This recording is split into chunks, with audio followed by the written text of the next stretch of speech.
Hey, welcome back everybody. I'm Scott with Off Grid Stoves and More. I've had a couple of customers call me within the last week or so and say that they just purchased a home and there was this stove called the Austroflamm and they have no idea how to start it. So I'm going to make this really short and quick because there really isn't much to it. Okay, there's two different ways to start this. That is manually, or if you happen to be fortunate to have a auto igniting system, that's the best way. But most of you out there only have a manual system. The way that you know this is you'll end up pulling your burn pot out like so, and you'll look down inside and you will see an igniter or no igniter. Okay, this one has an igniter. You can see the igniter shaft and the tube down there. If you do not have one, you will just have a solid wall. Alrighty? Sorry about flipping this around. I'm trying to make this quick. We're manufacturing in the shop today.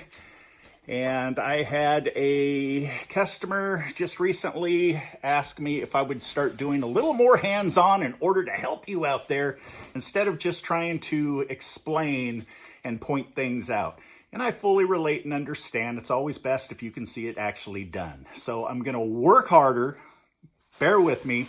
It's just that we're really overwhelmed this time of year, so it's hard to do this, but this is really quick. So, manual start. First thing that you're going to do is make sure that your ash pan is in place. Make sure that your burn pot is sitting square. Alrighty? And what you're going to want to do is grab yourself a handful of pellets. Drop a handful of pellets down inside. And I like to layer them. And what I mean by layering them is that I like to put in a few pellets. Take your fire starting gel or your tablets, your fire starting tablets, or your torch. A lot of you guys have torches out there.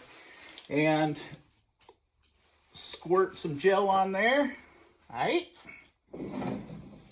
Then grab yourself another handful of pellets. Drop them down in there.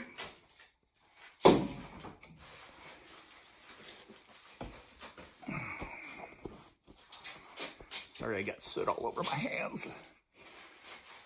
And then do one more little layer of fire gel.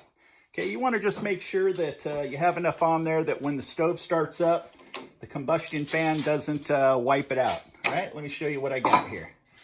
So basically, there's your pellets, your fire gel, ready to go. All right. Again, make sure your burn pot is square. Okay, take your lighter, and away we go. All righty. So now it's in there burning nice and toasty like. Okay, this is where you you make sure your stove's plugged in. All right, so our stove's plugged in. Sorry about that. And what you're going to do is you're going to take your controller here. This is a insert, so this is on your shroud, which is your panel that surrounds your stove. You're going to want to make sure that, I always set it, set it about straight up and down. Doesn't really matter. It can be any place you want. That's just what I do. Hit the on button.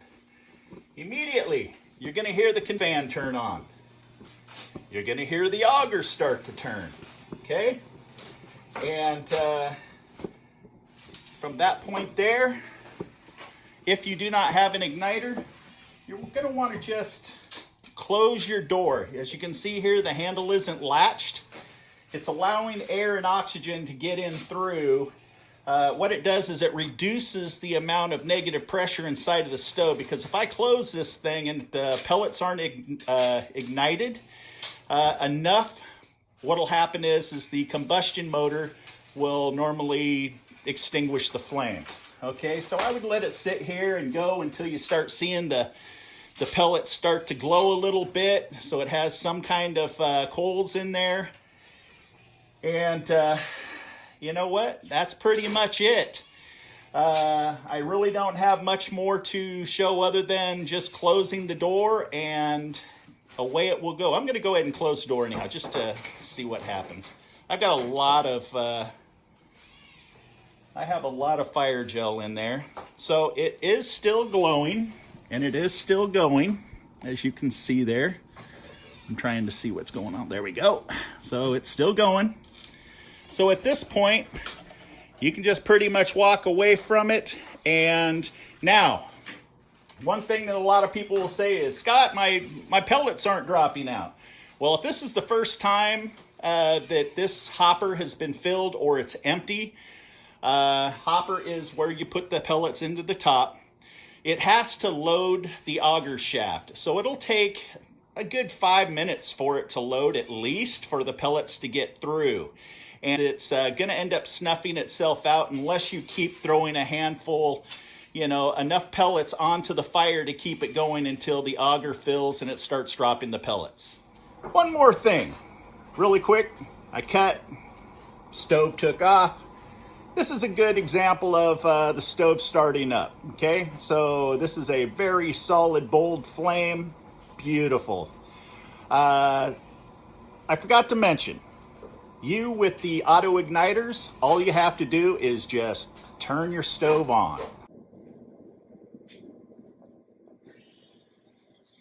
Okay, you hit the on button like so.